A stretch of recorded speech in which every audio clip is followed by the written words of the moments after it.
Kaixo lagunok eta ongi etorri Sancho el Sabio podcastera. Zurekin Isabel Mellén eta Ander Gondra. Bienvenidas, bienvenidos a un nuevo episodio sobre cultura vasca ofrecido por la Fundación Sancho el Sabio. Desde sus fondos os traemos una vez más una píldora de cultura vasca que nos ayude a comprender la historia, el pasado y el presente de Euskal Herria. En esta ocasión vamos a llamar a las musas para que nos asistan en este programa plagado de poesía, de improvisación, de arte y, cómo no, de bertsos.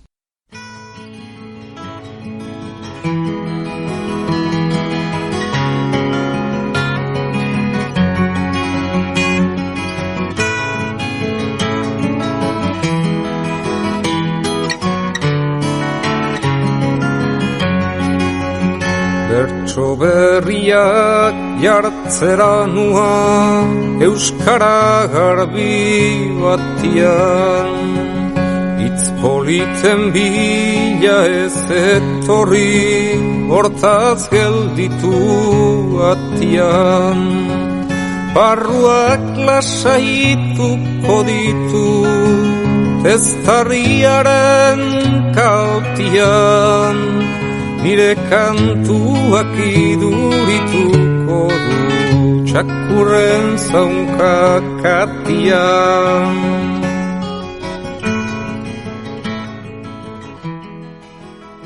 Hay formas de expresión que definen a la perfección el carácter de las gentes de un ámbito geográfico. Tradiciones que se transmiten de generación en generación y que acaban por configurar la cultura de un pueblo. Hablamos de algunos usos propios de una lengua, del modo como se emplea, cómo se hace arte, risa, ocio e incluso crítica social. Al euskera va ligada la tradición de los bertsos, de hacer poesía improvisada, de competir con otras y otros bertsolaris por ver quién tiene la rima más rápida, la más certera, la más procaz. Y todo este universo poético, de siglos de vigencia y que ha acompañado y modelado el pensamiento, los eventos históricos y los cambios sociales de Euskal Herria, no hubiera sido posible sin la participación de las grandes silenciadas de la historia, las mujeres.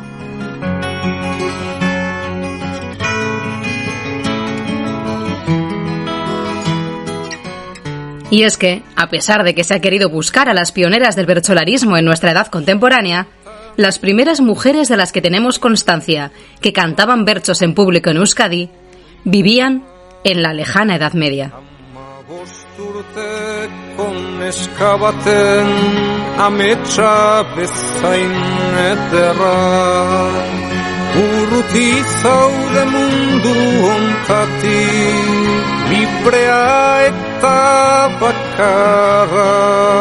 Inoren menpe kantatzen duzuta, zure boza da zilarra.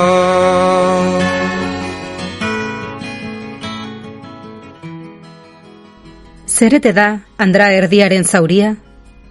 Sagarerrea eta ardao gorria. Alabaia kontrario da milia. Azpian lurotza, gainean harria. Lasturera behar dozu milia, aita jaunak eresten dau elia, amandreak apainketan obia, ara behar dozu, Andre milia. Jauzi da zerurean harria, aurkitu dau lasturen torre barria, edegi dio almene harri erdia, lasturera behar dozu, milia.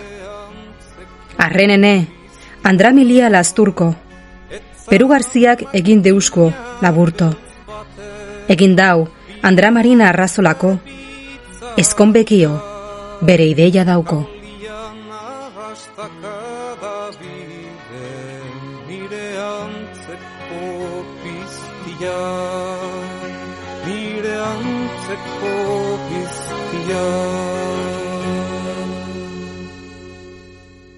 Estos preciosos versos fúnebres, cantados por una mujer de nombre desconocido, honran la memoria de su hermana, Milia de Lastur, muerta durante el parto. En ellos, la autora no solo lamenta la pérdida injusta y prematura de su hermana, sino que además le cuenta noticias de su Lastur natal y le informa de que su marido, Pedro García, demasiado pronto ha encontrado sustituta. Estos versos, puestos por escrito por el cronista Esteban de Garibay, nos introducen de lleno en la tradición de las cantoras de Herésiac o endechas, de poemas improvisados que las damas en duelo recitaban en los sepelios de sus familiares, descubriéndonos unas prácticas femeninas profundamente extendidas en la Edad Media.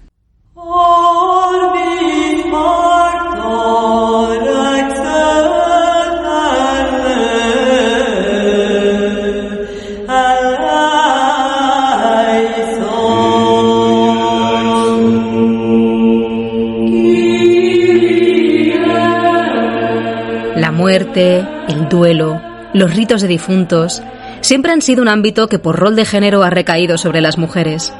Pero la complejidad de todos estos rituales fúnebres, con respecto a otras épocas, alcanzó una vistosidad y una puesta en escena sin precedentes durante el período medieval.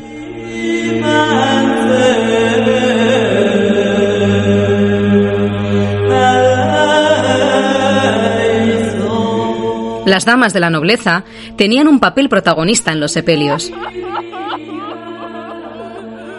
Eran ellas las que acompañaban en procesión al féretro mientras era transportado por las calles, las que lloraban a gritos, las que se lanzaban sobre el cadáver y lo aferraban con pasión descontrolada, las que se arrancaban las tocas de la cabeza y se tiraban de los cabellos, las que se arañaban la cara mientras proferían gritos de rabia o de venganza.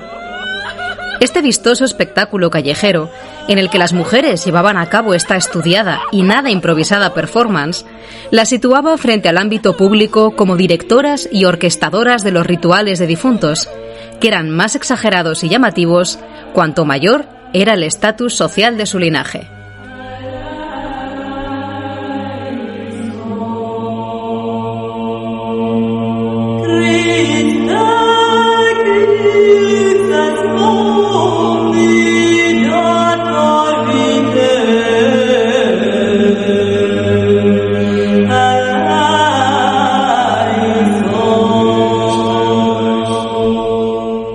Mientras duraban los funerales y con toda la atención puesta en ellas, la viuda o la mujer más cercana a la persona difunta se situaba frente a un auditorio repleto para cantar las Herésiac que elogiaban a la persona muerta y a todo su linaje.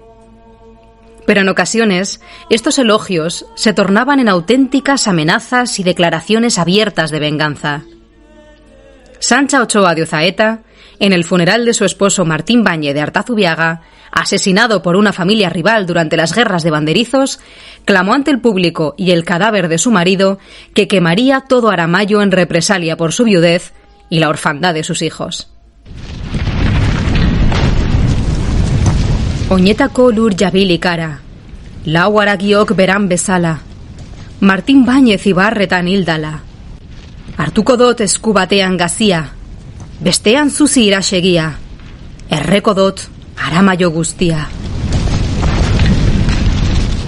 Sin embargo, esta arraigada tradición de bertsolaris femeninas, que encontraban un auditorio atento a su voz propia a través de las Herésiac, comenzó a despertar detractores hacia finales de la Edad Media, al mismo tiempo que las nuevas leyes y la sociedad iban dando poco a poco la espalda a sus mujeres.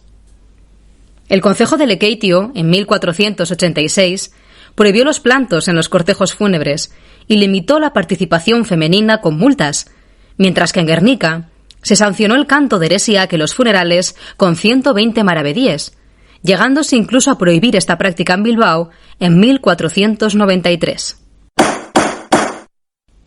Estos precedentes legales, que trataban a toda costa de silenciar a las damas que cantaban versos y que se expresaban poéticamente con libertad en público, culminaron en 1519 con el veto a las endechas femeninas en toda Vizcaya.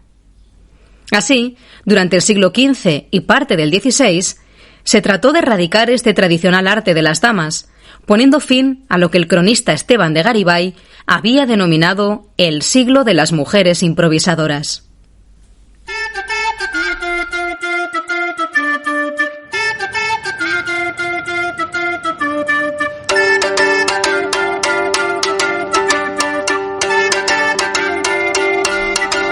Más difíciles de erradicar serían, sin duda, las bertsolaris de las gentes del común, que en ocasiones recibían el nombre de profazadas.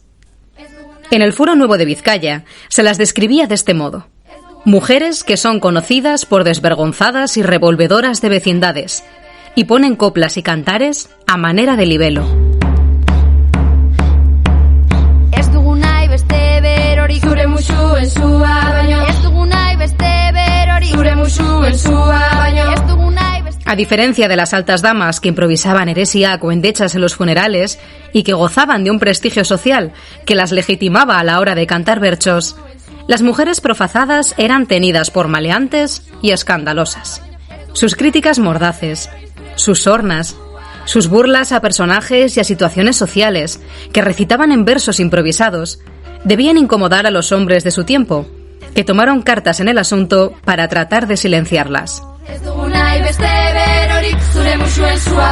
En los albores de la Edad Moderna, las distintas legislaciones, los nuevos dictados de la moral que exigían recato y silencio a las mujeres, trataron de acallar poco a poco a estas bercholaris, penando, multando y criminalizando su voz libre hasta llevar esta práctica al borde de la extinción. Sin embargo, sobrevivió.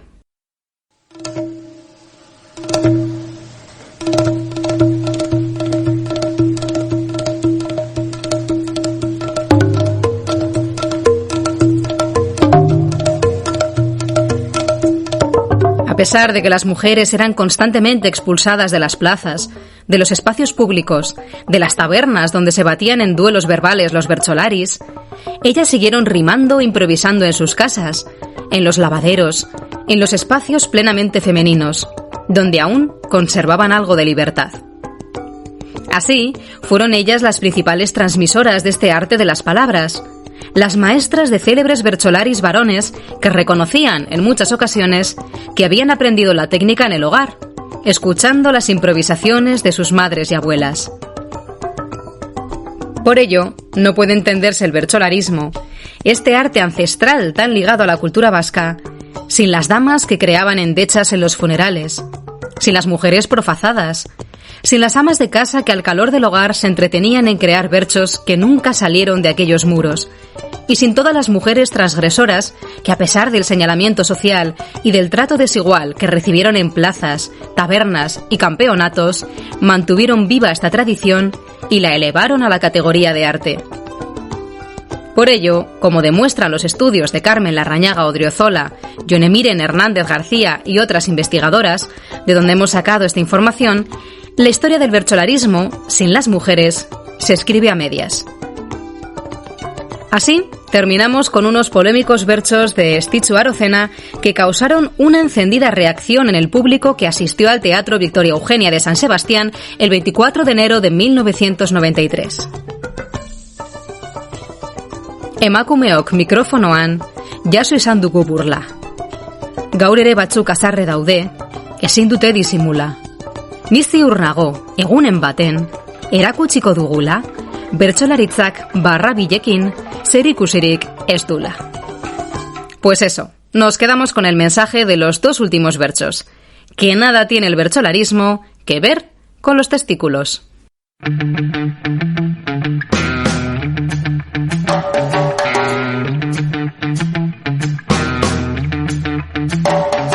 Beldurrik gabeko emakumea.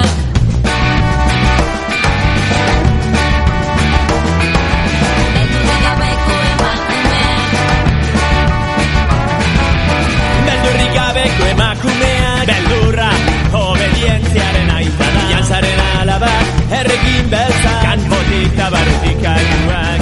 Beldurrik gabeko emakumeak beldurra, obedientziaren aita da. Jantzaren alabak, errekin beltza, kanpotik tabarrutik alduak. Las mujeres de esos llamados do pelo niño o do certao. En el episodio de hoy pondremos el foco en el arte vasco de las palabras, el bercholarismo, la capacidad, asombrosa en algunos casos, de improvisar rimas y debatirse en un duelo dialéctico con otras y otros bercholaris. Más que un entretenimiento o un espectáculo, esta práctica ancestral, de profundo carácter antropológico y etnográfico, es todo un medidor social. Nos informa de quién tiene derecho a la palabra en cada momento histórico, de cuáles son los temas que más preocupan a cada generación, y se adapta a la perfección al espíritu de cada época que ha mantenido y practicado este arte.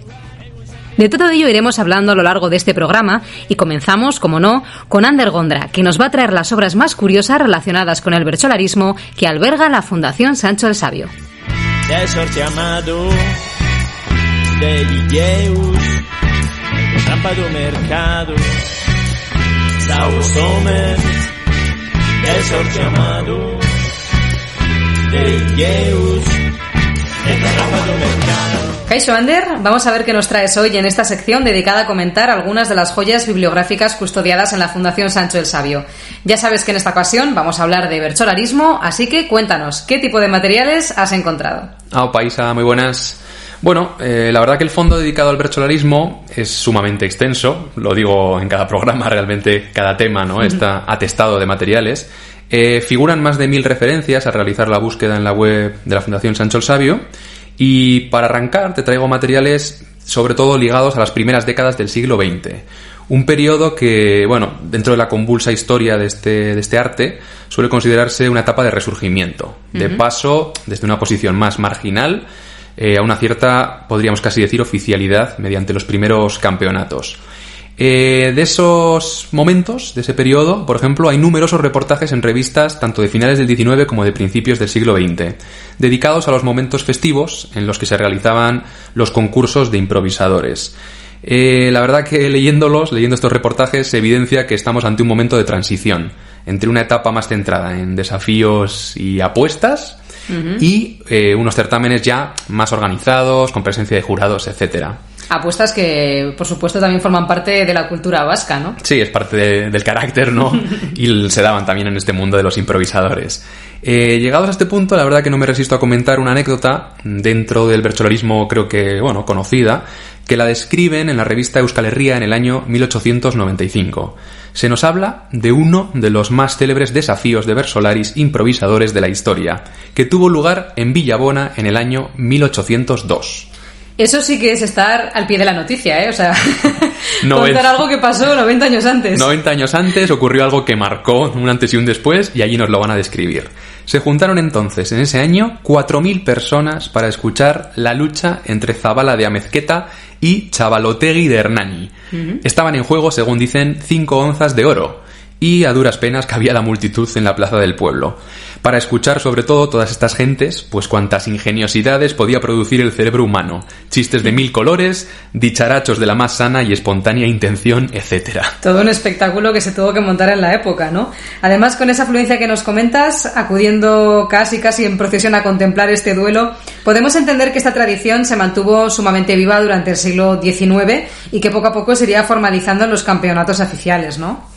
Sí, así es. En esas primeras décadas ya del siglo XX, el bertsolarismo ocupará un lugar central en lo que se ha denominado el renacimiento de la cultura vasca. En concreto hay que hablar del año 1934, que es cuando surge ya el primer campeonato como tal oficial de bertsolarismo, impulsado sobre todo por José Aristimuño Aichol y por otros intelectuales del momento.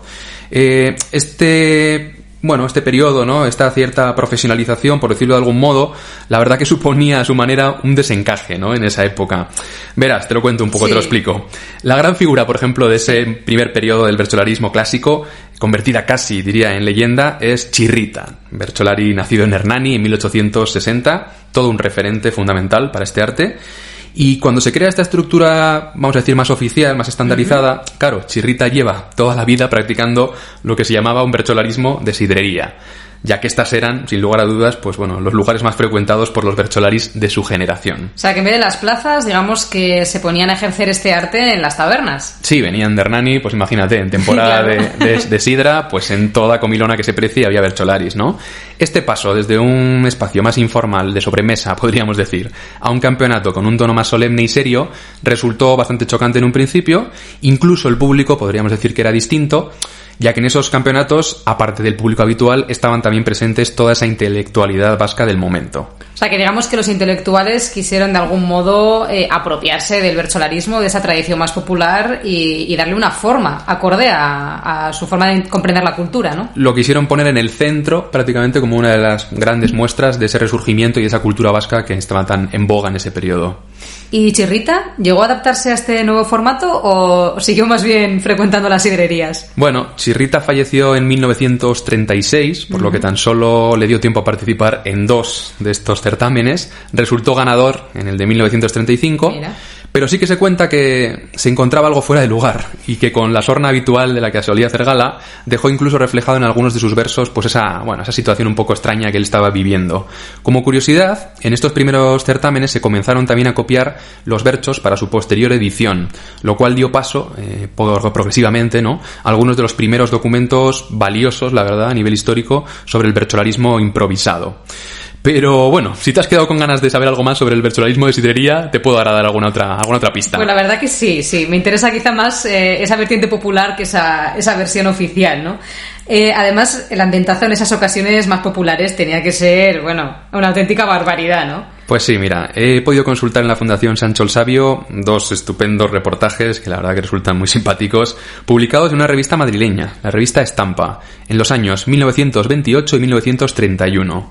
Esta revista revolucionó ciertamente el periodismo gráfico en su día. Todos los artículos iban acompañados de muchísima carga fotográfica y visual, y eso nos permite en este caso hacernos una idea muy concreta del ambiente vivido, del abarrotamiento de gentes que había en estas sidrerías.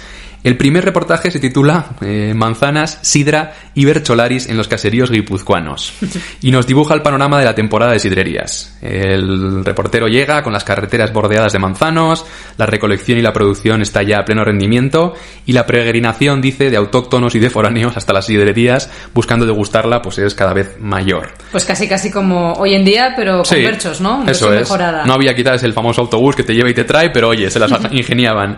Y dice el reportaje que de pronto, sin previo aviso, sale una copla entre el murmullo de los bebedores y pues te puedes imaginar la consecuencia de esa primera copla, ¿no? Esto ya no hay quien lo pare. Así es, pues efectivamente una tras otra se van sucediendo las respuestas entre los dos bercholaris. Según la noticia, el auditorio celebra las gracias de los contendientes y los anima con nuevos pasos de sidra, y cuenta que la competición duró tanto, se prolongó tantas horas, que el periodista se marchó, dejó la sidrería y el rifirrafe pues no sabe muy bien quién terminó ganándolo, ¿no? O sea, que podían estar incluso horas y horas, sidra tras sidra, haciendo versos allí en ese ambiente festivo. Sí, haciendo versos, riéndose el uno del otro, también con mucha carga de ese tipo casi satírica, crítica entre los personajes, y haciendo gracietas pues toda la tarde y igual parte de la noche.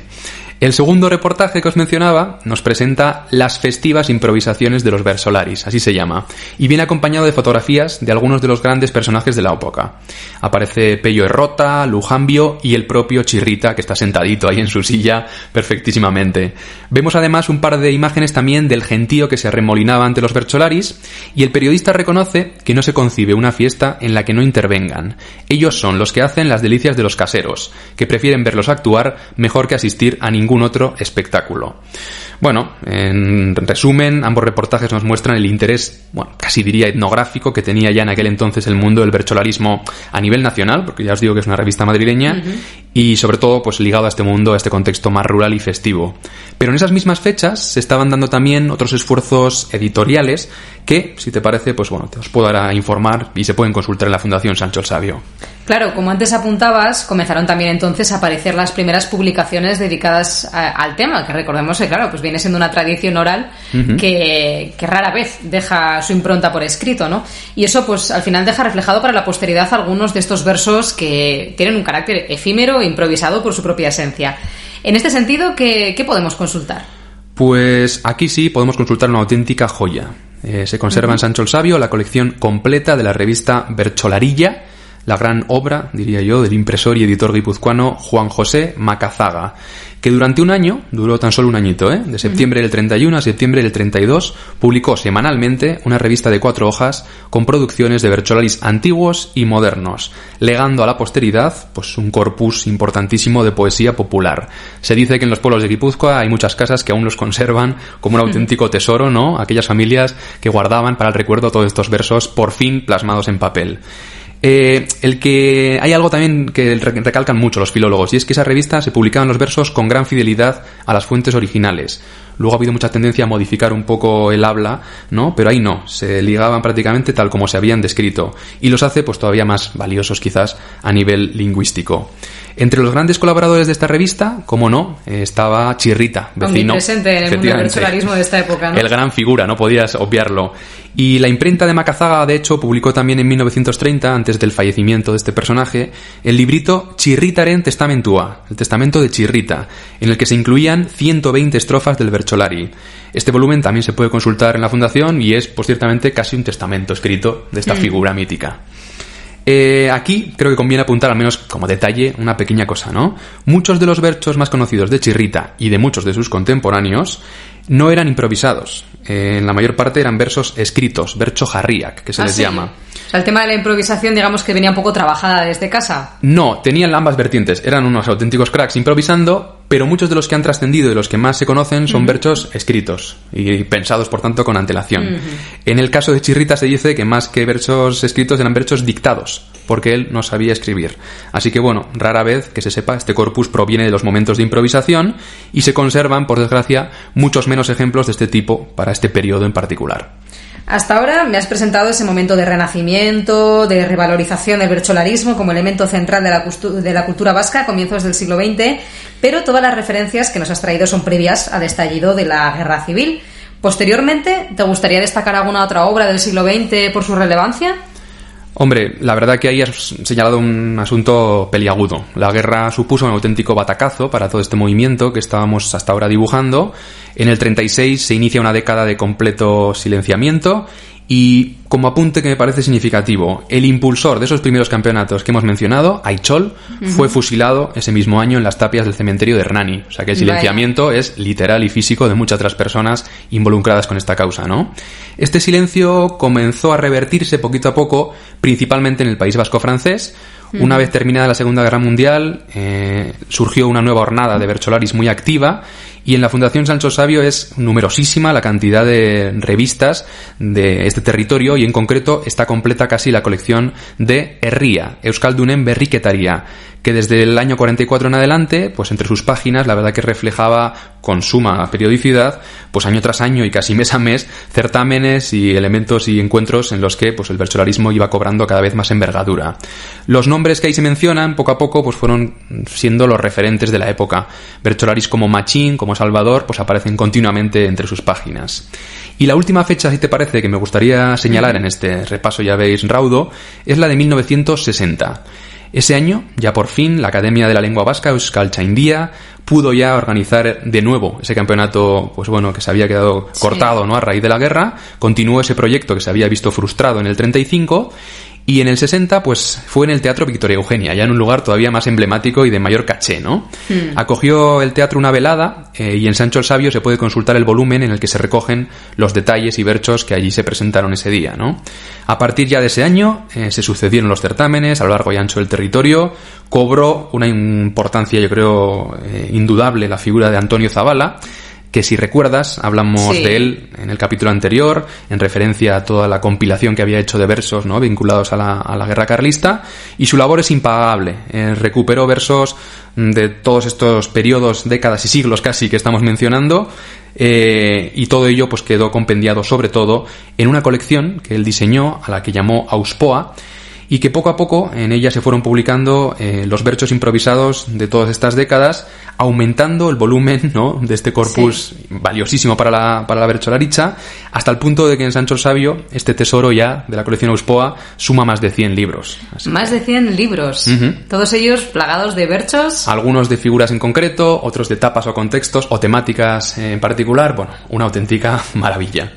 La verdad es que nos describes una ingente labor, la realizada en esos años, además complicados en pleno franquismo por personajes como Antonio Zabala e instituciones como Euskaltzaindia. Muy completo el repaso que hemos hecho a esa primera mitad del siglo XX, fundamental también para entender cómo hemos llegado hasta el momento presente y a la enorme popularidad que ha ido adquiriendo este arte en los últimos tiempos. Eskerrik asko, como siempre, Ander. Gracias.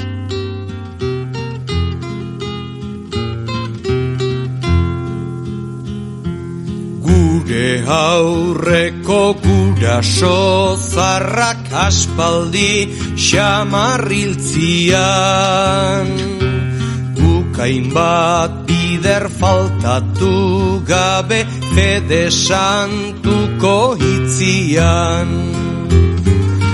Itzartartetik hor daude beida jendia nola bizidan. Negar malkuak dakazkitela fueruak ofenditzian. Zer kontatua izango dute Josafatera biltzian.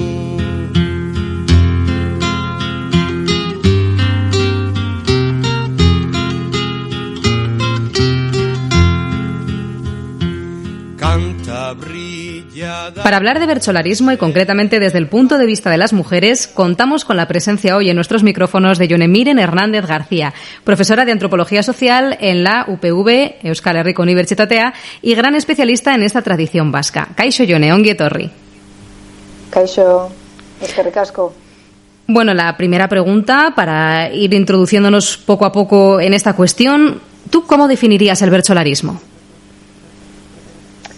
Bueno, pues yo ahora mismo en este momento estoy repensando o pensando mi definición. Es decir, que no me atrevo a avanzar una definición desde mi estudio, desde mi experiencia, desde lo que yo estoy reflexionando. Pero sí que podemos decir, un poco para que la gente lo entienda, que en principio el versolarismo se define como canto improvisado. Como canto improvisado rimado. Un canto a capela, porque hay tradiciones similares en otros contextos en los que también se improvisa, se canta de forma improvisada, pero lo hacen acompañados de música, ¿no? De instrumentos. En el caso de Euskal Herria no, hablamos de un versolarismo que siempre es un canto a capela. Entonces, esta sería un poco la definición, digamos, que se utiliza más en estos momentos, pero hay que decir que también es una definición que han ido cambiando con el tiempo, ¿no? Y en diferentes momentos históricos se ha puesto, digamos, el énfasis en un elemento o en otro de esta definición. Y como digo, hablando de versolarismo contemporáneo, lo que suele ocurrir es que se subraya la parte de la improvisación, ¿no? Y de alguna manera también, cuando introducimos la improvisación, introducimos la participación del público. Por eso es importante, porque se improvisa frente a alguien, ¿no? Frente a un público. Y eso es un poco la definición que se está utilizando más ahora. Muy bien. ¿Y este canto, este bertsolarismo, ¿no? podría ser considerado un rasgo definitorio de la cultura vasca? Bueno, como he comentado antes, digamos que no es una tradición única en el mundo, por decirlo de alguna manera, ¿no? Hay canto improvisado en muchísimos contextos, ¿no? No solo ahora, sino a lo largo de la historia lo ha habido. Sí que es verdad que cada canto improvisado, podemos decir, ¿no? en cada lugar, en cada geografía, tiene sus propias características. Y digamos que el versolarismo, pues sí es algo propio de nuestro contexto. Pero que, como digo, tiene muchas similitudes con otros cantos similares. Lo que yo sí diría que es algo propio, entonces, por una parte, decir que tiene mucho peso, ha tenido y tiene mucho peso en la cultura y en la sociedad vasca en general. Lo que sí diría además que conviene subrayar o que destaca además en relación con otras tradiciones similares es la capacidad que ha tenido el versolarismo de renovarse. Este sí que es un elemento singular, yo creo, ¿no? Porque, por ejemplo, John Fowle, que es una de las personas que más ha trabajado el tema de la oralidad, es uno de los elementos que él subrayaba, ¿no? Cuando conoció, ¿no? Digo conoció porque luego murió, ¿no? Pero cuando conoció el versolarismo, yo creo que una de las cosas que más le sorprendió fue la vitalidad social y la repercusión social que tiene y que viene teniendo en las últimas décadas, ¿no? en la sociedad. Entonces, frente a otras tradiciones, que ya digo que pueden ser muy similares, pero que están muy de capa caída, por decir de alguna manera, ¿no? En otras geografías, el versolarismo ha sabido mantenerse, digamos, como bueno, con ese protagonismo, ¿no? Y sí es algo singular, de alguna manera. Si escarbásemos un poquito en el pasado de esta tradición, ¿hasta dónde podríamos llegar? Es decir, ¿cuáles son los orígenes del versolarismo tal y como los podemos conocer hoy en día? Es decir, ¿hasta dónde se puede saber? Bueno, es difícil, no hay una única teoría. Manuel de Cuona fue probablemente la primera persona que estudió, digamos, en profundidad el versolarismo, ¿no? Y planteó las primeras teorías y las primeras hipótesis en torno al versolarismo. a los motivos de su origen, digamos, o cuando surge. Y él viene a decir que siempre ha habido, el versolarismo siempre ha existido, ¿no? Incluso habla pues de la prehistoria, ¿no? No está claro. Luego sí que es verdad que hay otros autores que lo que vienen a decir es, bueno, pero si estamos hablando de versolarismo, digamos, contemporáneo, pues es más fácil poner, digamos, una fecha, ¿no? O fecharlo en un momento histórico, y se habla del siglo XIX. Bueno, en 1801 o 2 se celebró en Villabona lo que conocemos como el primer campeonato, digamos, documentado, porque hay una narración, ¿no? Y hay gente que pone ahí el inicio, ¿no? También es verdad que tenemos, se conoce un fuero de Vizcaya de 1452, que hay personas que dicen que en realidad es la primera referencia que se hace al versolarismo, pues, la primera que se hace, que se mantiene, digamos, que está escrita, ¿no? Y es precisamente un fuero que prohíbe a las mujeres versolaris, por decir de alguna manera, que no eran versolaris, se hablaba de profazadoras, prohíbe precisamente que canten, ¿no? Y que canten en público. Entonces también está esta idea, ¿no?, de que ese es el primer documento que de alguna manera menciona al versolarismo o a un género similar o cercano, y es del siglo XV, ¿no? Entonces, bueno, yo diría que es verdad que hasta el siglo XIX, por lo menos, lo que hay como noticias, digamos, ¿no?, que nos van llegando, ¿no? O noticias de diferentes, por diferentes vías, ¿no?, y que aluden a diferentes momentos o a diferentes eventos, ¿no? Pero bueno, eso un poco, no hay digamos, como un momento para decir, bueno, y sabemos que empieza, ¿no?, el versolarismo en esta fecha. No, hay diferentes hipótesis. Y bueno, tal como vienes comentando, el versolarismo tiene un componente oral ineludible, se basa principalmente en la improvisación, y en su faceta histórica, a lo largo de estos siglos, pues claro, nos han llegado únicamente los versos que algún día, ¿no?, se pusieron por escrito. ¿En qué momentos se solían recitar estos versos y cómo fue el proceso de recogida por escrito de los mismos? Bueno, yo no tengo demasiada información sobre el tema, pero sí que, digamos que no he trabajado, porque sí que, como probablemente la gente sepa, hay, digamos, como una rama dentro del versolarismo que alude específicamente a los versos escritos, lo que se llaman los verchopaperas, ¿no? Y sí que es verdad que en un momento histórico, yo creo, si no me equivoco, sobre el siglo XIX, incluso se extiende hasta parte del siglo XX, hay un cierto auge, un cierto boom de lo que serían los verchopaperas, los versos escritos, ¿no? Y que, como probablemente ya sabéis, al final estos verchopaperas son un poco casi como la prensa de la época, ¿no? Que puede ser la prensa entendido a nivel más local o a un nivel más amplio, ¿no? Pero sí que es verdad que en muchos casos se cuentan noticias, se cuentan sucesos, ¿no? Como seguramente sabéis, son versos que además se venden en los mercados, la gente los compra, los aprende, los recita, bueno, como podemos hacer con las canciones, ¿no?, que se ponen de moda y las aprendemos y las cantamos, ¿no? Entonces es verdad que hubo un momento de auge de estos verchopaperas, ¿no?, que ya digo que está vinculado también a eso, tiene esa parte de prensa, digamos, o de expansión de noticias, tiene esa parte también de económica, ¿no?, de venta, de compra, de aprender, de transmitir, ¿no? Pero bueno, yo diría que eso es una parte, ¿no?, que eso tiene un desarrollo en un momento histórico, como he dicho, pero es verdad que luego yo diría que, claro, como habéis comentado, en principio es una tradición oral y debemos entenderla desde ahí, ¿no?, que no está pensada para ser escrita, sino para ser escuchada, memorizada, tal vez, y repetida, ¿no? Pero sí que es verdad que, por ejemplo, en los primeros campeonatos de Euskal Herria que se celebran, que son previos a la Guerra Civil Española, ahí ya se empiezan a tomar acta de esos versos, ¿no? Se empiezan a escribir esos versos. Y yo creo que tiene que ver también con una idea, es un poco una hipótesis o una idea personal, pero bueno, al final son, como digamos, los primeros eventos importantes sobre el versolarismo, ¿no? Y también, bueno, de alguna manera se tiene conciencia de que se está asistiendo a algo importante y conviene, como digamos, dejar acta de ello, ¿no? Entonces, bueno, pues se recogen esos versos, se escriben esos versos, porque el versolarismo siempre de alguna manera se ha improvisado o se ha cantado pues en contextos de la vida cotidiana, ¿no? Y todo eso pues se ha perdido, ¿no? Se han cantado versos en cualquier momento del día, ¿no? O en labores como muy cotidianas, ¿no? Pero sí que es verdad que cuando ya, bueno, se ponen en marcha eventos, en este caso vinculados al versolarismo, relevantes, pues bueno, ahí como ya no crea esa sensación de decir, bueno, hay que dejar constancia de esto, ¿no? Y se empiezan a recoger por escrito, ¿no?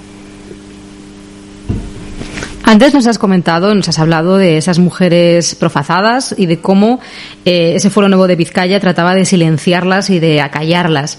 Esto nos trae un poco a colación la cuestión de las mujeres dentro del bertsolarismo, ¿no? ¿Qué papel cumplen las mujeres en la transmisión de esta tradición vasca? Bueno, yo diría que no solamente vinculadas al versolarismo, digamos que transmisión y mujeres pues van a la par, ¿ves? Yo creo que en ese sentido ha habido como una especie de reparto de tareas, ¿no? En lo que puede ser la cultura o la sociedad vasca, y a la mujer le ha tocado en muchos ámbitos el papel de transmisora, no solamente vinculado al versolarismo, sino también a la lengua, al euskera. Entonces, digamos que tradicionalmente ha habido como estas dos figuras: los hombres han sido más creadores y las mujeres más transmisoras, ¿no? Los hombres más vinculados al mundo de la creación y las mujeres más vinculadas al mundo de la transmisión. Yo creo que es, bueno, un reparto de tareas, ¿no? Vinculado digamos al sistema de género, porque sabemos que la parte de la creación tiene mucho más prestigio, ¿no? Y la parte de la transmisión siempre ha permanecido en un segundo lugar. Y yo creo que en el caso del versolarismo ha pasado también esto, ¿no? Todo el mundo, en muchas ocasiones oímos, ¿no?, que en realidad la transmisión es muy importante, ¿no?, para el mantenimiento de la cultura, de las tradiciones, pero en realidad la relevancia normalmente se la llevan pues las personas que crean, ¿no?, o los creadores, ¿no? En este caso pues han sido mayormente varones, ¿no? Y hay una especie, pues eso, ¿no?, como de contradicción, ¿no? Es muy importante la transmisión, pero en realidad el reconocimiento pues no se lo suelen llevar las personas encargadas o responsables de la transmisión. Además, yo diría que la transmisión pues muchas veces se habla como en términos generales, ¿no? Las mujeres han transmitido, las mujeres, bueno, ya, pero al final tampoco hay nombres y apellidos, ¿no? Entonces, bueno, a veces vemos, no solamente en este caso, pero en este caso también, como esa especie de contradicción, ¿no?, entre la relevancia que puede tener la transmisión, pero luego dónde está el reconocimiento. Y en el caso del versolarismo, pues yo creo, como ya he dicho, que el papel de las mujeres en la transmisión del versolarismo ha sido muy similar al que ha habido, por ejemplo, pues eso, más vinculado a la lengua en general, al euskera, a la enseñanza del euskera o a la transmisión del euskera, ¿no? Ha sido un papel importante, pero que durante mucho tiempo yo creo que ha estado pues muy invisibilizado y muy silenciado, ¿no? Pues sí. Enlazando con esta última pregunta y sobre todo con lo que nos estaba respondiendo, la verdad que en los últimos tiempos, gracias a investigaciones pues como las tuyas, ¿no?, que aplican la perspectiva de género al campo del bertsolarismo, se están rescatando nombres de mujeres que participaron de esta tradición y que adquirieron además cierta fama, ¿no? ¿Nos podrías hablar de alguna de ellas?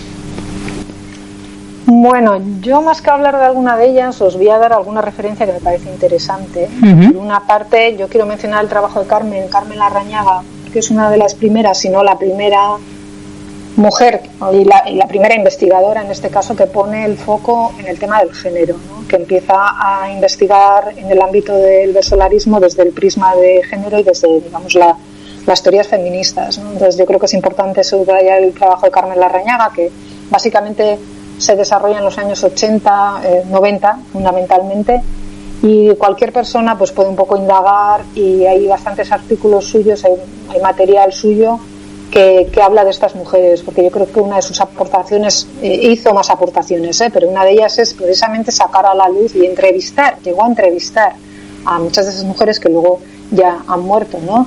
Entonces hay este material de entrevistas y de recuperación, ¿no? Eso por una parte. Y por otra parte, en la web de la asociación Bertsozal Elkartea, de la asociación de versolarismo, hay un apartado específico sobre feminismo.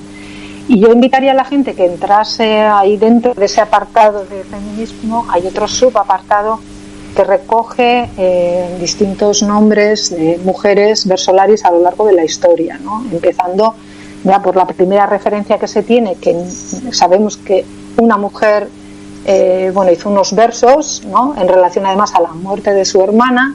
No sabemos su nombre, ni sus apellidos, ni conocemos nada más sobre ella, pero esa es la primera referencia que aparece en la web. Y ahí hay todo un listado, ¿no?, que me parece que está muy bien, ¿no? Están recogidos los nombres de muchas mujeres y de su papel a lo largo de la historia, y la gente puede indagar, y la mayoría están muertas, pero creo que hay alguna que está todavía viva. Y entonces me gustaría pues destacar, ya digo, estas dos referencias, ¿no?, y citar pues esos versos que cantó su hermana, ¿no?, a la muerte de Emilia Lastur, ¿no?, que son versos de la primera mitad, si no me equivoco, del siglo XV, sobre los que luego pues ha hablado bastante gente, y yo creo que Charo Borda también tiene cosas escritas sobre esos versos, porque son versos que hablan sobre violencia de género, y me parece como un poco, ¿no?, te remueve, ¿no?, pensar que, bueno, tantos siglos después, pues el tema sigue ahí, ¿no? En tu trabajo sí que hablas de cómo muchas veces las mujeres han tenido que adaptarse al mundo de hombres a la hora de hacer versos, ¿no? ¿Qué dificultades consideras que tuvieron las mujeres y tienen, quizá en la actualidad también, con respecto a los varones a la hora de participar de esta tradición? Bueno, yo diría que, a mí siempre me gusta señalar que en realidad el bertsolarismo, forma parte de la sociedad, ¿no? En este caso de nuestra sociedad, de la sociedad vasca. Entonces no podemos pensar que digamos, es un contexto diferente, ¿no?, al resto, ¿no? Bueno, puede ser que en determinados momentos pues esté más avanzado o menos avanzado respecto a las cuestiones de género o las cuestiones vinculadas con el feminismo, pero forma parte de la sociedad. Entonces, sí, al menos desde nuestra visión, desde la visión de género, desde el prisma feminista, lo que entendemos es un poco que la sociedad está atravesada por el sistema de género, pues el bertsolarismo igualmente está atravesado por el sistema de género. Entonces las dificultades son similares a las que han podido tener las mujeres en otros ámbitos, ¿no? Uh-huh.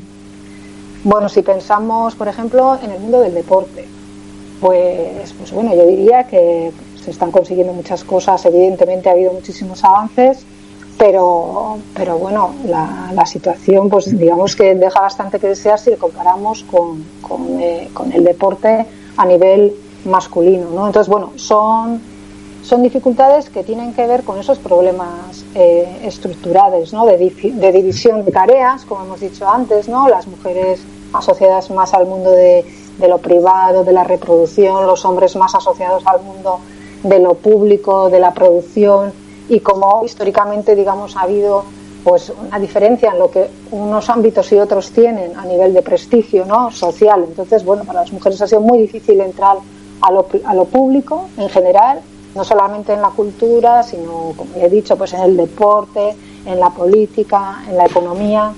Y luego yo señalaría también otro elemento que ya lo cita Carmen Larrañaga en uno de sus artículos, ¿no?, y que yo creo que ha pasado en muchas otras expresiones de la cultura o de otros ámbitos, y es que el bersolarismo, digamos, parte no tanto de una definición de lo que el bersolarismo implica, sino que parte de una definición que viene de la figura del versolari.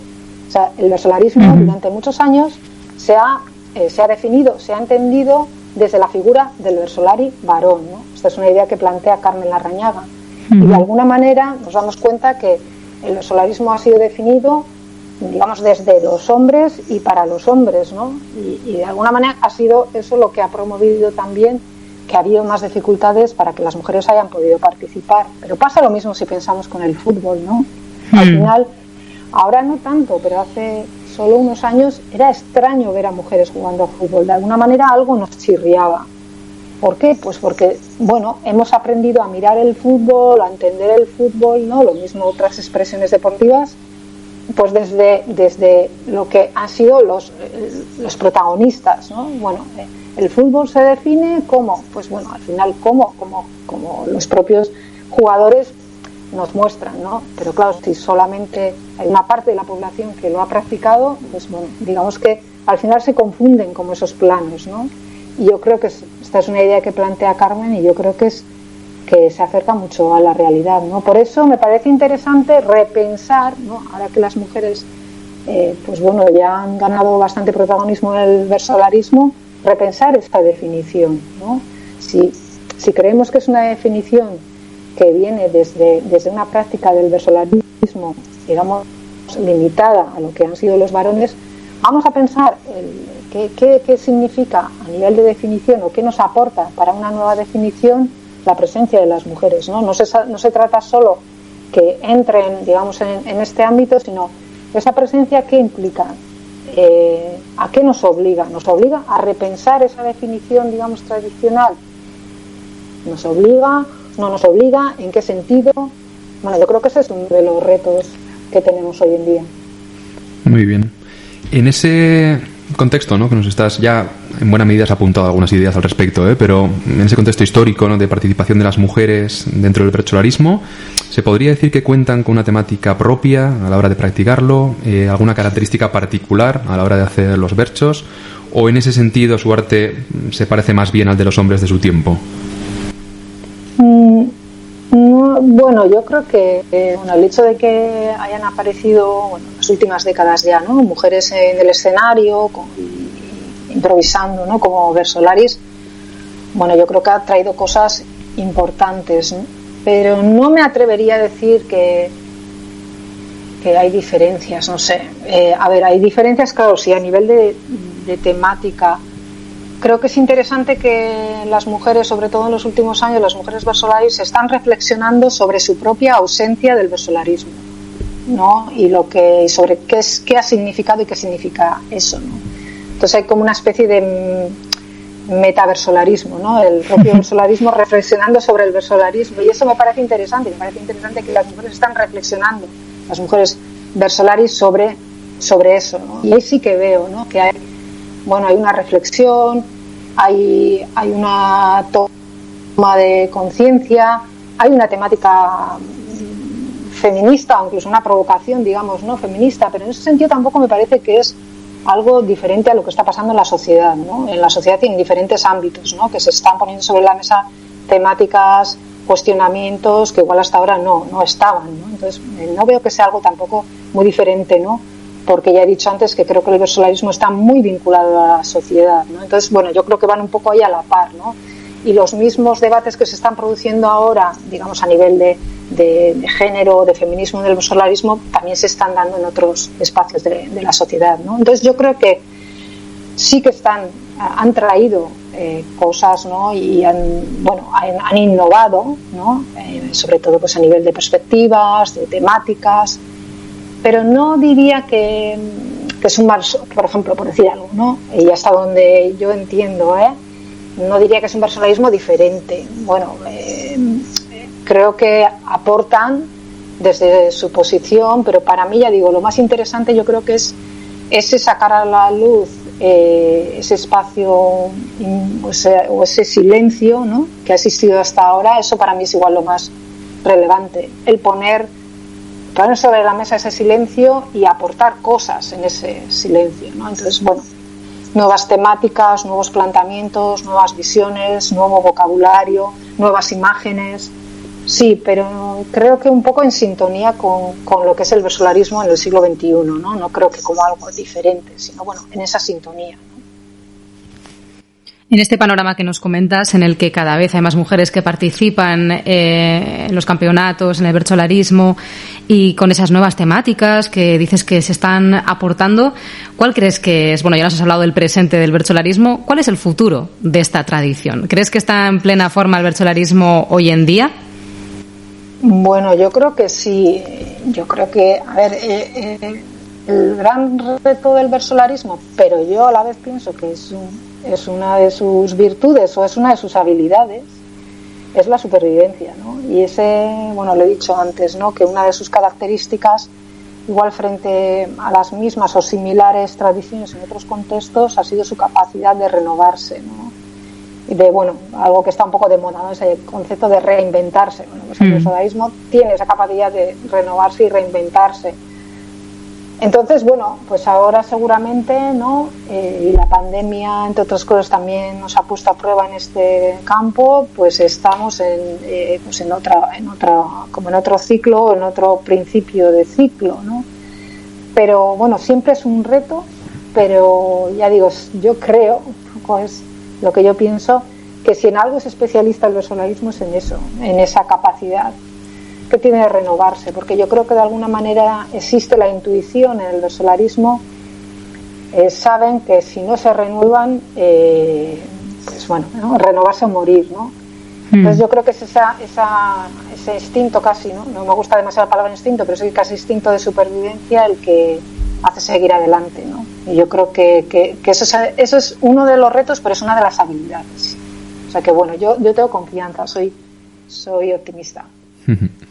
Estamos ya encarando la recta final de la entrevista. La verdad es que entre los fondos de la Fundación Sancho el Sabio se conserva una amplísima colección de versos de diferentes temáticas, tanto artículos y estudios y trabajos de lo más variopinto en torno al versolarismo.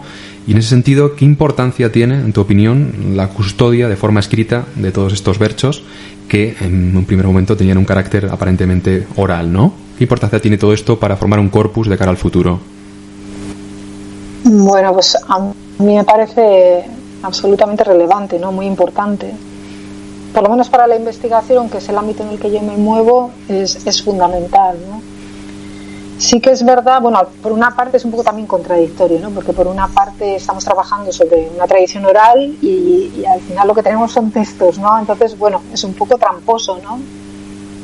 Pero es lo único que tenemos. Y yo creo que luego está pues la habilidad, ¿no? de interrogar esos textos, de pensar sobre ellos, de poner el contexto a esos textos, ¿no?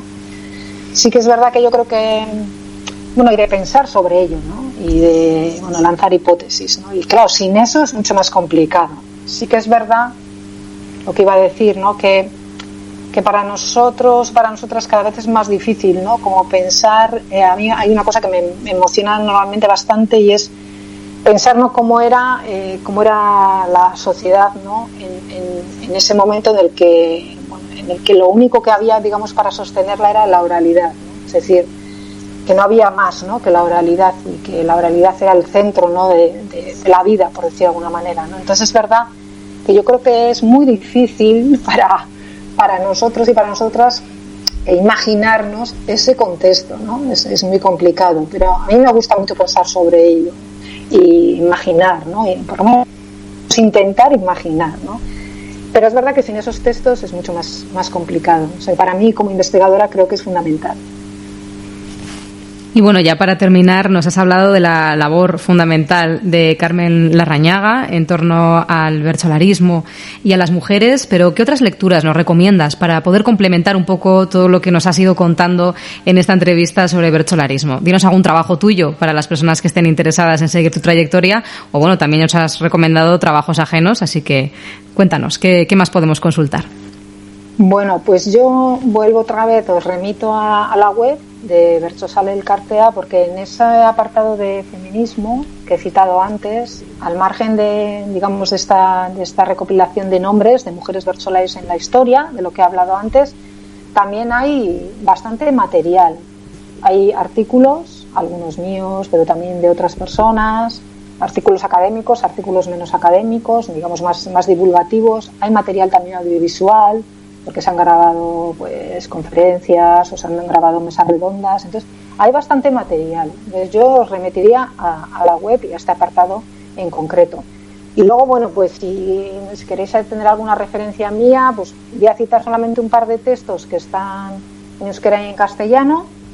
Hay un texto que se publicó en el 2019 en Jakin, en la revista Jakin, en el número 231, que en euskera se titula Utsuneak du hitza, pero que luego lo traduje y se publicó en castellano en una revista que se titula Humanista y Vitra, tiene un nombre un poco complicado, se publicó en el 2020 y el título es El silencio toma la palabra. Entonces, bueno, igual indagando está en internet, ¿eh?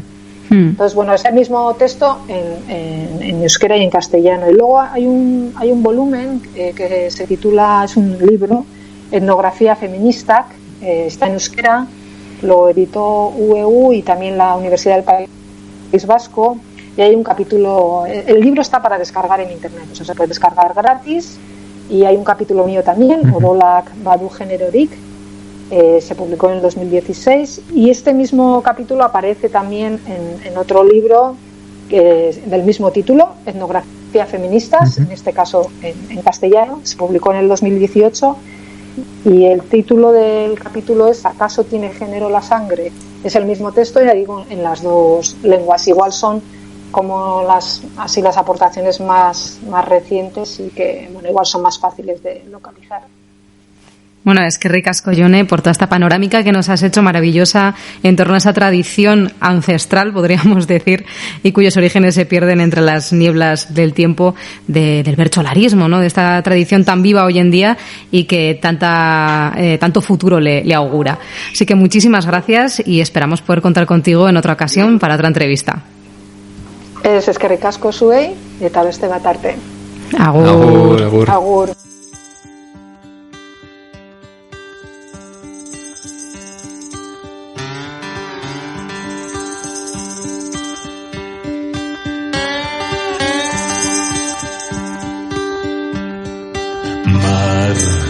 Martiaren 37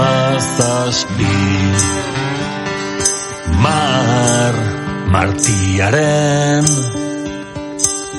37 Astuek hankaz gora Durango hankaz gora Erlojuek geldi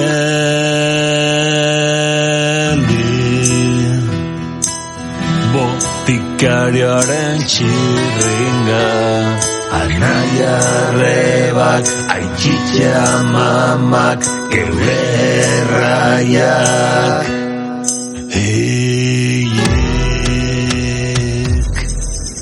Ei, kaixo, itzalen lagunak, zuekin Javi Soto, hemen hasten da, itzalekin jolasten, argazkien unibertsoa izpide duen audio saioa.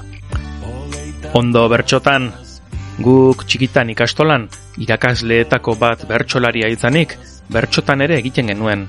Eta 8 txikia erabilita ikasleon artean, bata besteari eginiko galderak eta erantzunak zein dibertigarriak ziren oraindik ere gogoratzen dut. Bertsogintzak lana eskatzen zuela gogoratzen dut ere. Erregistro ezberdinak menperatu behar dira, errima kopuru polita eta hiztegi zabal bezain aberatsa erabiltzea derrigorrezkoa da. Buru azkarra izateak ere erraztu egiten du kontua. Horregatik utziko nionik bertsoak egiteari seguruenik. Gaurko gaia argazkilaritzarekin lotzea ez da erraza. Baina saiatuko gara bertsolaritza eta argazkilaritzaren arteko zubiak topatzen. Azken finean, biak dira adierazpen moduak, eta bertsolaritzak hitzekin jolastea baldin badu helburuetako bat, argazkilaritzak argiarekin jolastea izan dezake berea. Ala itzalekin jolastea izango da, bata zein bestea izan, argia eta itzala, bikote zahar bezain magikoa ezta. Honen arira, askok galdetu didatzue, zer dela eta atal xume honen izenburua, hau da, itzalekin jolasten. Izan ere, argazkigintzak esaldu argia erabiltzen lehen gai gisa, esaldugu fotografia argiarekin idaztea bezala definitzen, ez da beti horrela izan. Argazkilaritza sortu baino lehen, alegia, argazkilaritzaren hastapenetan edo aurre argazkilaritzan, 19. mendearen hasieran, zilar kloruruarekin esperimentuak egiten ari zirenean, berehala ohartu ziren, argitara jarrita zenbait konposatu belztu egiten zirela. Zilar klorurua da konposatu hauen ordezkaririk ospetsuena, eta arrakastatsuena ere. Itzala bezala belztu egiten zen, zilar nitratoz eta kloruro sodikoz osatutako zilar kloruroa. Eta geroxeago argazkilaritza bezala ezagutzen dugun adierazpidea asmatu zuen Henry Talbotek bere esperimentuak egiten ari zala, 1834 urtean, paper bat zilar kloruroarekin busti eta argitarra jarri zuenean, zera esan zuen emaitzari begira. Ieskorra eta momentukoa den guztiaren adibidea finkatzea lortu dut. Noski Talbotek inglesez esan zuen, bai? Hau da, itzala finkatzea lortu zuela ari zen adierazten Talbot jaunak. Eta horregaitik agian, deitu zion hasiera batean bere asmakitzunari, eskiagrafia, alegia, itzalen bidez objektuak ilustratzea. Beraz, hor nire omenalditxoa Talbot jaunari, atal honen izenburuan. Hau esan da, argi dago, edo itzal dago, bueno, barkatuko didazu txiste txarra. Argi dago, argazkilaritza ez dagoela soilik irudiz osatua. Hitzek ere ikaragarrizko garrantzia dute. Askotan entzun dugu adibidez, irudi batek, gure garaian, hobe esango genuke argazki batek, 1000 hitzek baino gehiago balio duela, baina ez da egia. Memoria ahulekoak gara gizakiak orokorrean, eta gaur argazkietan ondo identifikatu egiten duguna, urteak igaroala ahazten joango gara. Horrela, garai batean gertuko senide maiteak, edo ez horren maiteak, denetarik egon behar duela, gertuko senideak zirenak, oraindik ere albumetan txukun jarrita topa ditzakegunak, ez ezagunak diren pertsonetan bilakatu daitezke 2-3 belaunaldiko tartean. Espada, hitzak erabilita, pertsona hoien izenak eta historia txiki edo handiak idatzita uzten ditugula. Artxiboetan maiz topatzen gara arazo honekin, hau da, argazkiak dokumentatzeko orduan, badago atal garrantzitsu bat argazkien morfologia identifikatzean datzana, baina beste ataletako bat argazkian zer irudikatzen den dokumentatzea da. Eta askotan, benetan zaila izaten da hori egitea. Artxiboetara iristen diren argazkiak mota askotakoak izan daitezke. Eta familia argazkiak ere kopuru handietan topa ditzakegu. Noski, halako argazkiak bere jatorrizko testu ingurutik egoten dira artxiboetan. Eta horregaitik garrantzitsua da ondo dokumentatzea. Desbideratzea gehiegizkoa izan ez dadin. Baina datuak falta direnean, ia ezinezkoa bilakatzen da ondo dokumentatze horren lana. Batzuetan, idatzizko oharrak aurki ditzakegu, informazio baliotsua ematen digutena. Nik uste lehen gaur baino gehiago idazten zala argazkien ondoan. Arrunta da argazki zaharrena atzeko aldean idatzizko oharrak topatzea, eta bertan pertsona izenak, datak eta leku izenak aurki ditzakegu.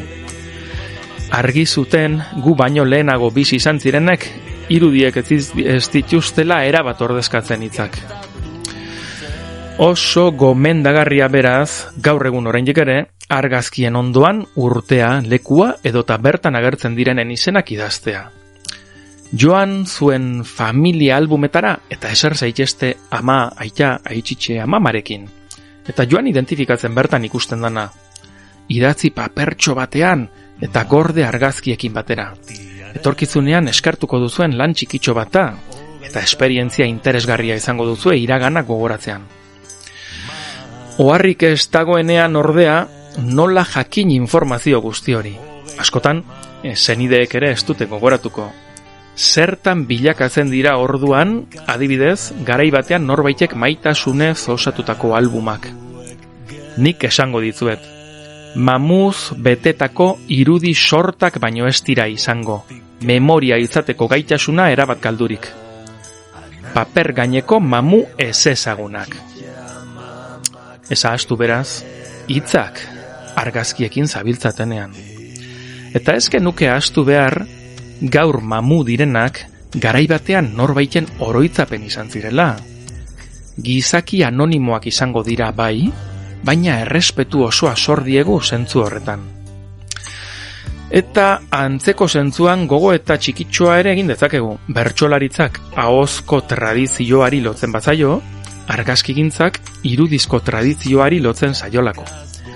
Ahozko tradizioa funtsezkoa izan da belaunaldiz belaunaldik izakion memoria igortzeko orduan, batez ere idazkera asmatutzen arte. Eta idazkerarekin ere, alfabetatze kopurua txikia zen historiaren uneetan, garrantzia mantentzen jarraitu zuen. Paradoxa bat ematen da horrere. Adibidez, antzina, iruditeria erabiltzen zen irakurtzen etzekien jendeari irakasgaiak emateko. Adibide nabarmenena egon daiteke, testu inguru erligiosoko eraikinetan adibidez, zentzu moral edo historikoa zuten erliebe edo margoetan. Idaztea eta irakurtzea elite gutxi batzuen kontua zela esan daiteke oroar. Gaur egun ordea, guztiek idazten eta irakurtzen dakiten gizarte honetan, irudiak dira berriro elkarrekin komunikatzeko erabiltzen den modu popularrena. Idaztea baino errazagoa da irudien bidez komunikatzea, baina horretarako erabiltzen diren irudiak ez daude memoriarekin lotuta, edo egotekotan memoria oso laburra izango da, bapatekoa. Behin zeregina beteta, balioz ustu egiten diren mamu irudiak dira, eta irudi berriak sortu behar dira hurrengo komunikazio hartu emanerako. Zikloa etengabea da, eta neurri gabeko irudi multzoak sortzen dira. Funtzioa bete ondoren, funtzio gabe gelditu direnak. Lehen, irudi bat mamu bilakatzeko hamarkadak behar ziren. Eta orain, minutu gutxi batzuetan izan dezakegu mamu irudi bat. Honi gehitu beharko diogu, gaur egun irudi guztiak datu ez osatutako taula digitalak direla. Nora joango dira datu guzti horiek? Bueno, hainbeste irudi digitalekin zer egin pentsatzen duten arte, guk nahikoa dugu argazkiak argazki ziren garaietan eginikoekin. Eta horiekin ere hiztegi arazoak sor daitezke, ez pentsa, eta batez ere, artxiboetan edo ondare sailkapena duten argazkiak gordetzen dien lekuetan, hiztegi zuzena erabiltzea funtsezkoa da. Argazkiak gorde eta zaindu behar baditugu, argazki bat zer den jakin beharko dugulako. Eta lan horretan asko laguntzen du argazkiak izendegi zuzen eta estandar batekin izendatzeak. Eta ez alda horrela egiten, hau da behar bada buruan izango dutzen galdera ezta, ba ez pentsa, uste baino nahasketa handiagoa ematen delako, eta agian uste baino ratzagoa izan daiteke. Argazki bat dela baldin badakigu, argazki deituko diogu, kitxo, argazkiak morfologia konplexua duten objektuak direla behin baino gehiagotan entzun didatzue. Eta bere morfologia, hau da, bere formari begira eta nola sortu diren arabera, izen bat edo beste izango dute. Baina lehenik eta behin argazkiak dira. Honek, alde batera utziko ditu argazkiak ez diren beste objektu batzuk. Gerta daitekelako argazki baten itxura edukitzea, baina argazki bat ez izatea, irudi digitalekin gertatzen den bezala. Azken hauek beste sailkapen batetan sartu beharko genituzke, beste behar zehartz batzuk behar dituztelako. Zergaitik aipatzen dut hau, inoiz joango zinetelako argazki erakusketa bat ikustera eta argazkien ondoko txarteletan materiala definitu behar dutenean zenbat izen desberdin ikusi dituzue argazkiei ditzeko.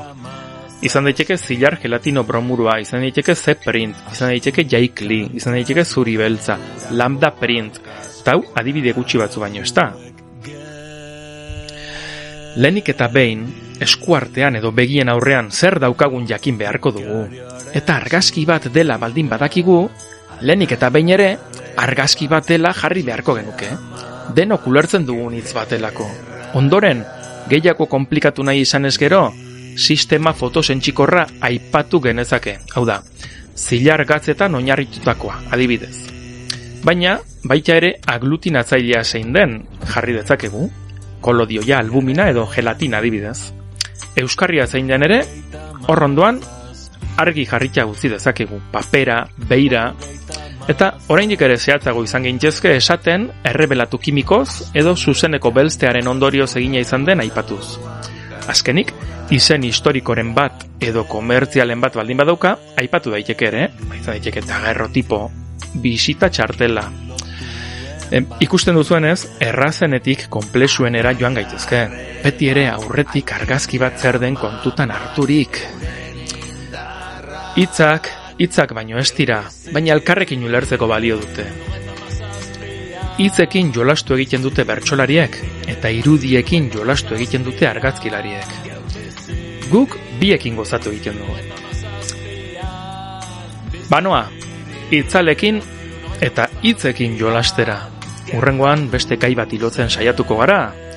Galderaren bat egin nahi izan ezkero, zuzendu posta elektronikoa hitzalekin jolasten atalerako dela zehaztuz.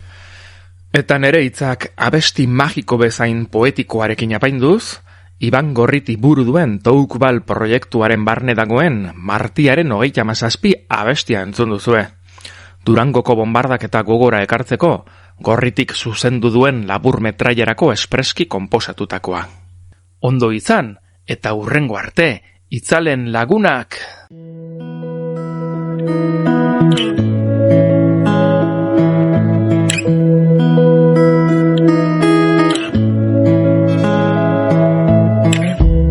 Como todos los programas, terminamos en la Fundación Sancho el Sabio hablando con su director, Jesús Zubiagas. Y en esta ocasión, tengo entendido, Jesús, que queríais hacer un homenaje a un personaje muy relacionado con la Fundación y con el bertsolarismo recientemente fallecido, Gorka Ulestia Txakartegi. Egunon, Jesús, cuéntanos, ¿quién es este investigador? Egunon, Isabel, pues la verdad es que aprovechando el tema, me vino al recuerdo y además... en este caso doloroso recuerdo porque acaba de fallecer Gorka Ulestia Txakartegi. Gorka Ulestia, para la gente que no le conozca, pues es un gran divulgador de la literatura vasca. Es una persona, él nació en el año 32 en Ondarroa, se ordenó sacerdote y estuvo prácticamente hasta pues los años 70, hasta casi el comienzo de la transición. Luego, con la situación tan compleja política en vasca que había en ese momento, él, bueno, pues por diversas circunstancias podemos decir que se exilia. Tuvo una vida pues bastante interesante, porque estuvo de misionero, estuvo de sacerdote en varias parroquias y luego pues cuando ya se sacraliza empieza a dedicarse a la literatura vasca y acaba en Reno, en la Universidad de Nevada. Allí, bueno, pues hace primero como estudiante, o sea, como hace el doctorado en literatura vasca en la Universidad de Reno, y en el año 87 tiene el doctorado, o sea, obtiene el doctorado en esa universidad en Reno. Y su obra, su tema de investigación fue el versolarismo. De hecho, publica una obra además en inglés, el versolarismo en la Universidad de Reno. Entonces, es una persona que cuando estamos hablando en este podcast de versolarismo, pues me vino a la memoria enseguida, ¿no? Gorka pues falleció el 10 de mayo pasado, o sea, hace 4 días. Y la verdad es que ha tenido una vinculación con la Fundación Sancho el Sabio bastante dilatada. Cuando vuelve Gorka de la Universidad de Reno a Euskadi, pues está de profesor en la EUTG, en la Facultad de Filosofía y Filología de San Sebastián, y ahí en el año 2000 se jubila, pero ya antes empezó a tener relación con la Fundación Sancho el Sabio. Gorka Ulestia, su domicilio lo tenía en Vitoria, y entonces era uno de los investigadores que venía a la Fundación Sancho el Sabio y rápidamente se vincula. En ese momento Carmen Gómez, la directora de la Fundación, pues digamos que le ficha, porque en el año 91 volvemos a publicar el antiguo boletín de la institución Sancho el Sabio, ahora con el nombre de Sancho el Sabio, Revista de Cultura e Investigación Vasca.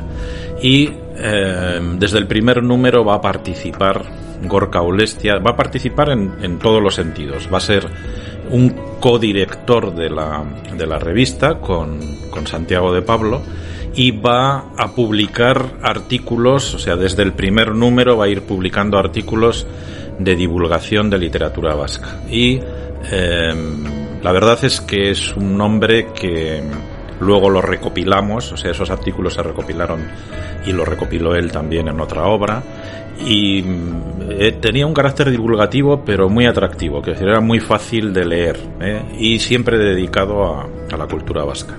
Y comienza con el tema de versolarismo. Nosotros le conocemos sobre todo por esa obra de versolarismo y porque en Reno, a partir de que hace la tesis doctoral, le contratan también como profesor, y una de las labores que hace es el diccionario euskera-inglés, inglés-euskera. Es una de las tareas en las que en Reno yo creo que está 12 o 14 años y prácticamente, pues yo creo, 8 años está dedicado a este diccionario. Hablando con él nos comentaba pues que había dejado allí sus pestañas, porque horas y horas y horas, porque hacer un diccionario que no existía en ese momento, pues fue una labor ímproba, ¿no? Y la obra sobre versolarismo pues fue un hito, porque al final en esos años hay mucha literatura y mucho artículo y obras, pero tratado como lo trataba él, pues era una obra original, y además hecha desde, digamos, el exterior, o sea, desde la Universidad de Reno, ¿no? Y bueno, el homenaje que queremos hacerle, cogido con estos mimbres del versolarismo, era porque me acuerdo mucho de Gorka, de todos, hemos comentado antes, ¿no?, de las actuaciones, de todos los certámenes de Versolaris. Normalmente él era público fijo, Lo mismo en pues todas las competiciones de Versolaris, pero también en las obras de teatro de Iparralde, todas estas obras que es el teatro al aire libre, digamos, ¿no? Las obras de teatro vasco, ¿no? Y además es siempre con literatura oral. Era uno de los especialistas en literatura oral. Y bueno, da la casualidad de que, pues eso, hace unos días que nos ha dejado, y este podcast y este momento yo creo que eran los indicados para recordarle desde Sancho el Sabio y para recordarle desde ese estudio que hace del versolarismo que en su momento fue bastante novedoso. ¿Qué tipo de obras de Gorka se pueden consultar hoy en día en los fondos de la Fundación? Pues afortunadamente Gorka se preocupó, y nosotros también, de recopilar todo lo que había producido, todo lo que había escrito. Entonces supongo que también en la Universidad de Reno, supongo que en Euskaltzaindia. Gorka al final es un académico de número de Euskaltzaindia. Estuvo hasta el último día pues participando en comisiones y sobre todo de literatura vasca. Él, su especialidad, su querencia y su dedicación fue a la literatura vasca. Incluso jubilado, hemos dicho, desde el 2000, o sea, estábamos en el 2021. Pues cuando más o menos estuvo con nosotros hasta el año prácticamente 2010-2011. Pues a partir de entonces estuvo en las aulas de la experiencia en la Universidad del País Vasco, y entró como alumno porque era un hombre también, como siempre, con una actividad y con unas ganas de aprender siempre. O sea, es una de las cosas que yo creo que nos ha dejado en el recuerdo, ¿no? Entra como alumno, pero acaba dando clases, o sea, dando en las aulas de la experiencia sobre literatura, ya más en general, pero empezó sobre todo con literatura vasca, y hasta el último día. Entonces, lo curioso es, se despidió de nosotros. Él sabía que, pues que su tiempo ya estaba limitado. Fue una despedida emotiva, y nos mandó lo último que había escrito, o sea, los cursos que había dado en las aulas de la experiencia.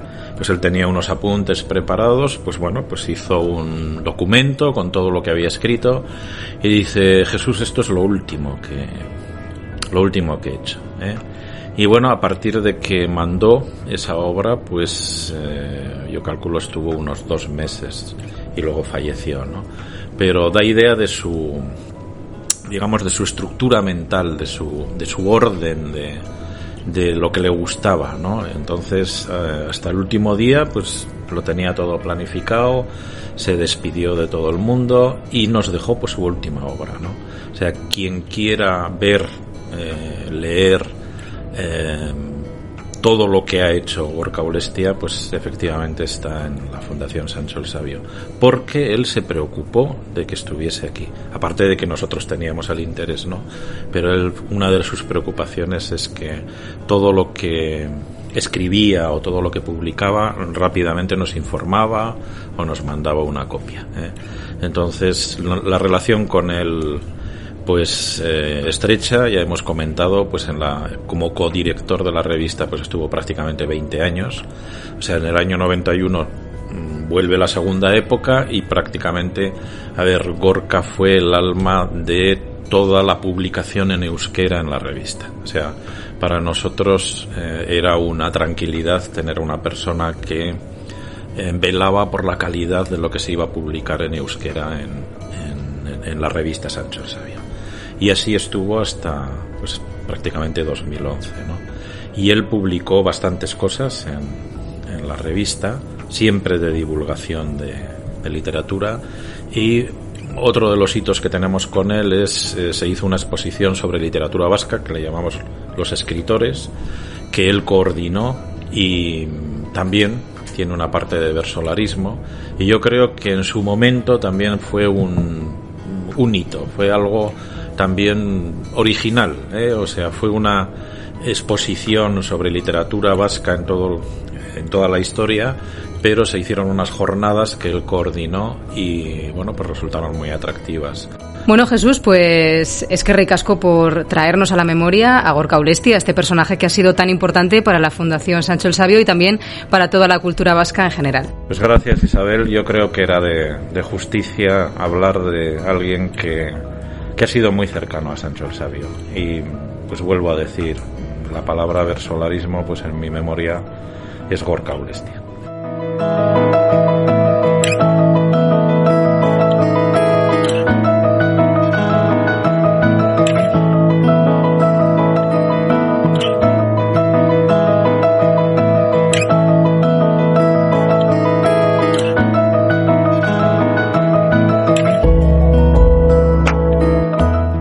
Con este sentido homenaje a Gorka Ulestia, despedimos este episodio dedicado al bertsolarismo, en el que hemos tratado de ofrecer una panorámica de su pasado, su presente y su futuro. Pocas tradiciones vascas tienen en la actualidad tanta popularidad y arrastran tanto público como sus certámenes y exhibiciones, lo cual es buena muestra de la salud de la que goza no solo esta tradición, sino también el euskera. Hoy tenemos la certeza de que allá donde vaya la sociedad vasca, se llevará consigo sus bertsos, dando voz y ritmos poéticos a sus vivencias, inquietudes y esperanzas. Hasta el próximo episodio del podcast de Sancho el Sabio. Agur eta ondo izan.